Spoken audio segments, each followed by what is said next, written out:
Yeah, alright, man. Welcome back to another Patreon process walkthrough video. So today, this piece here is the one I created for the upcoming Halloween season now. Halloween is all about that creepy, eerie vibe. So I really wanted to capture something that's both unsettling and intense. It's a bit of a dive into the scary haunted energy we all love, and I have tried to bring that chaos and truth into this artwork. So that's what we're going to be talking about today. I sort of walk through all of these particular piece, this particular set. So let's dive into it. So this is the particular piece, the first set out of the full set that I made for the Halloween series. And this is actually a new character. She's actually different from the characters I've been creating all along, Karina, Valia, and Lynn. And this is a new character. What I love mostly about this character is the design of the character. I love the way the skirt of the character swings to the left side, and the way the sword's coming out of this part. And yeah, talking about besides talking about the character design, let's dive into the actual process. So this is the first sketch. Is the first sketch that I made. So my initial idea was that I wanted to capture this sort of like Halloween vibe. Like I want to create a character we call like in the mid-action pose. This sort of dynamic and intense thing. I wanted to try my best to capture this sort of a scene where a character is was busy fighting or is busy she's busy fighting, and so like I want the character to be like the central figure of action in this scene. So that's why I decided to use this sort of pose.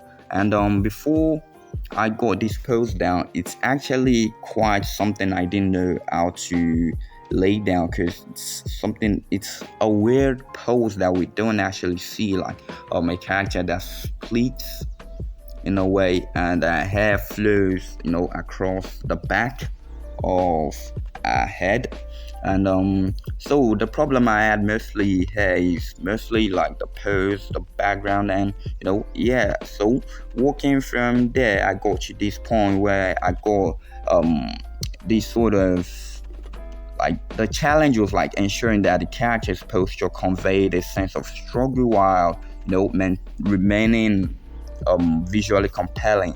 The head, the sword, and the body positioning as you work in harmony and with environment. But I struggle with getting that perfect balance. I went through multiple iterations, and at the end of the day, I go it right. But like before I got this sketch done, I used the L reference because like I got this reference from an anime.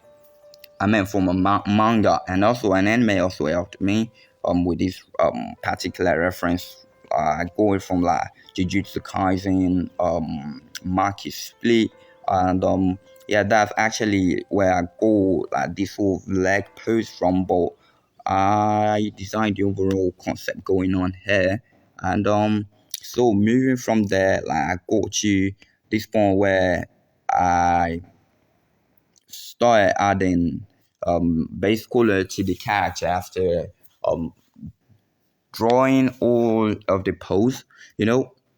This particular this particular scene, when I got this pose down, I was like, okay, it's actually looking good, it's looking quite fun. But it got to a point I was like, what am I going to add in the background? Like, it's Halloween.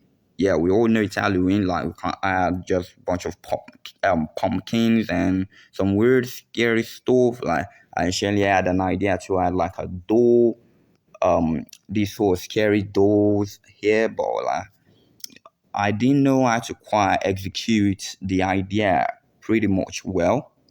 So moving from where I started adding the base colors, that there's actually not a fun about like this particular part. here, just adding the base color. So now I got to a point I started adding, choosing color and lightning. When it came to the color palette, it was a real balancing act. Like, I want to evoke the Halloween spirit with a mix of red, oranges, and blacks, but I had to ensure they didn't overwhelm the composition.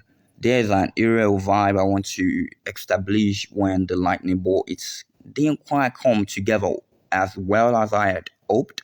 The contrast between the warm tones from like pumpkins and background light became a bit tricky to end. It was a constant back and forth to prevent the scene. Like when I first started painting the air, like I showed my brother, like, do you understand like the concept going on here?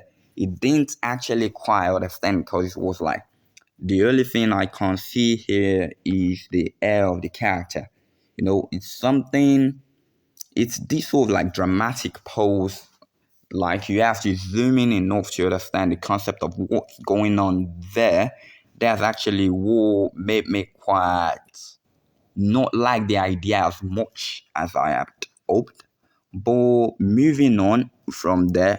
know, moving on from the coloring and lightning, and like I wanted to use this sort of lightning, like there's like a passing car or this sort of light bulbs up here to divine the shape of how the lightning is going to work in this piece.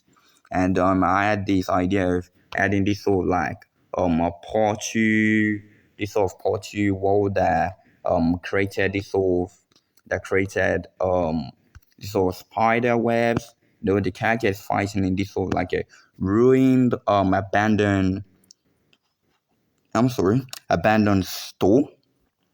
So that's the initial idea. So moving on from there to the background and the environment. Like the environment itself presented another significant challenge. I wanted the background to be full of life and detail to match the Halloween theme, but it ended up feeling more chaotic. Like actually, it ended up feeling much more chaotic than intended. The cluttered shelves, webs and lightning fixtures. Although meant to add to the horror atmosphere, didn't blend as seamlessly with the characters I had envisioned. There's a tension in trying to make sure the environment doesn't overpower the subject, but in this piece, it still feels like the background is a little, too much at times. I worked out to give it that spooky abandoned store vibe, but it's I feel like it could have been more refined to enhance the central focus without distracting from it. Like the background feels a little bit too chaotic in a way. Like I feel like I should have removed this sort of like monster away from this sort of like right side, and I should have left this alone. And the sort of concept of the background I was aiming for is not actually what I have in mind. Like before, I had an idea to like maybe this should be like a window, like a glass. All of these sort of like supermarket that they go big glasses, these big windows. I meant big windows here. So like it's the background didn't actually work quite as I had hoped. Just I just left it like that cause like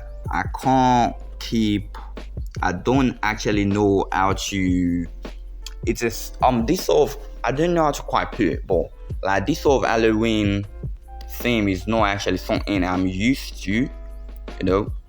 I don't actually celebrate Halloween, but cause I just feel like this time I should try my best to do something dramatic for the upcoming holiday. So from here I just started adding more details to where I got to the final step, and in a way I feel like this sort of bandage right here, the bandage I gave the character right here, it feels a little bit much more realistic than this one here right here. Because this one, the the colors there is like it's a bit washed up by the lightning I added, but overall the piece I love the way it actually pan out, and I hope to be able to execute my ideas better. Sometimes like the motion I was hoping to convey feels a bit seafood, and the character's presence doesn't seem as commanding as I envisioned. I could have paid more attention to the final details, especially in the character, especially in the characters' clothing and hair to make them feel more integrated into the overall scene. I do try to push the boundaries with this one, but there's still a sense of disconnection between the character and the environment.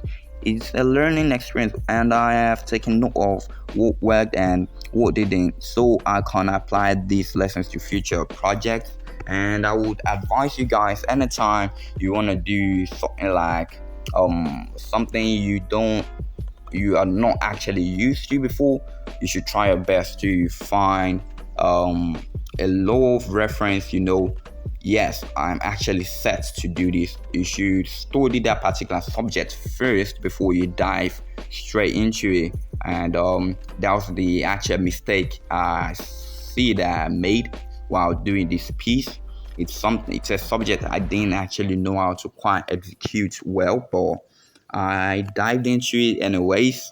That's actually kind of stupid, but you know it's still a learning experience, a good way to learn. Next time I'm doing this, I wouldn't actually execute the overall scene as rough as this. I would make it a little bit much more refined. Anytime I remaster this work, I'll make it's refined I'll refine it in a way people would actually know what's actually going on in this piece than the way I set it. And yeah, I feel like that's all. And I hope you guys learned a lot from this walkthrough video. And yeah, thank you guys for watching, and I'll see you guys on the next one. So it's 4 sets. So this is the first one out of the 4 set, and we're going to move on to the second. Thank you guys.